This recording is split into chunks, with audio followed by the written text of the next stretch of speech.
So இன்னைக்கு பட்ஜெட்டில பார்த்தீங்கன்னா, நம்ப வில்சன் அவர்கள் மூலியமா வந்து நம்ப பட்ஜெட் தாக்கல் அப்படின்றது பயங்கரமா பண்ணியிருக்காரு நம்ப தளபதி அவர்கள். ஸோ இன்னைக்கு நம்ம நிதியமைச்சரான மேரி வில்சன் அவர்கள் பார்த்தீங்கன்னா, அவ்வளோ விஷயத்த வந்து நம்ப சட்டமன்றத்தில சொன்னாரு. சட்டமன்றத்தில தளபதி அவர்கள் குடுத்த என்ட்ரி அப்படின்றதே மரண மாசு வேற லெவலு.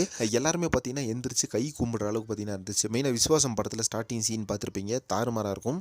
அந்த ஒரு சீன்ல பார்த்தீங்கன்னா, ஒருத்தன் வந்து கை எடுத்து கும்பிடக்கூடாது அப்படின்ற மாரி உட்காந்துட்டு இருப்பான். அப்போ பார்த்தீங்கன்னா, நம்ம ஏகே அவர்கள் அங்க வரும்போது பார்த்தீங்கன்னா, பயங்கரமா வந்து எந்திரிச்சு கை எடுத்து கும்பிடுற மாரி ஒரு சீன் இருக்கும். ஸோ அந்த ரேஞ்சுக்கு பார்த்தீங்கன்னா, இன்னைக்கு ஒரு சம்பவம் நடந்துச்சு சட்டமன்றத்தில அப்படின்றது உங்க எல்லாத்துக்குமே தெரியும். ஸோ அது தெரியல அப்படின்னா வந்து, நீங்க மறக்காம அந்த சீன பார்க்கணும். அந்த அளவுக்கு ஒரு தரமான சீக்வென்ஸ் அது. இன்னைக்கு வந்து நிதித்துறை அமைச்சரான மேரி வில்சன் அவர்கள் வந்து அத்தனை விஷயத்தில பண முதலீடு, பண ஒதுக்கீடு இதெல்லாம் வந்து பண்ணியிருக்காங்க. அதுலயும் பார்த்தீங்கன்னா, நம்ம தளபதி அவர்கள் புதுசா போட்டிருக்க திட்டம் அப்படின்றதெல்லாம் பயங்கரமா இருக்குது.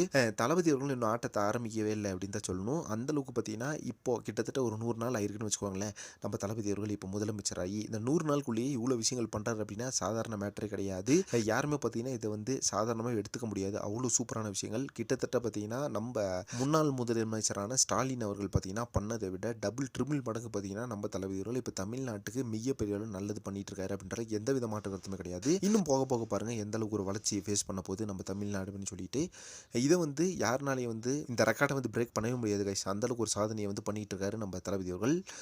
அது மட்டும் இல்லாம எம்ஜிஆர் வந்து என்னென்னலாம் பண்ணாரோ, எம்ஜிஆர் காலத்தில வந்து அவரோட ஆட்சியில வந்து என்ன பண்ணாரோ மக்களுக்கு, அதை விட இப்ப டபுள் மடங்கு பார்த்தீங்கன்னா, தளபதி அவர்கள் பண்ணிட்டு இருக்காரு. அதுதான் உண்மையான விஷயம். ஸோ இத பத்தி நீங்க என்ன நினைக்கிறீங்க அப்படின்றத கமெண்ட் பாக்ஸ்ல மறக்காம மென்ஷன் பண்ணுங்க. பாலிடிக்ஸ் அண்ட் சினிமா ரிலேட்டடான நம்ம தளபதி பத்தின அப்டேட்ஸ்க்கு சேனல மறக்காம சப்ஸ்கிரைப் பண்ணிக்கோங்க.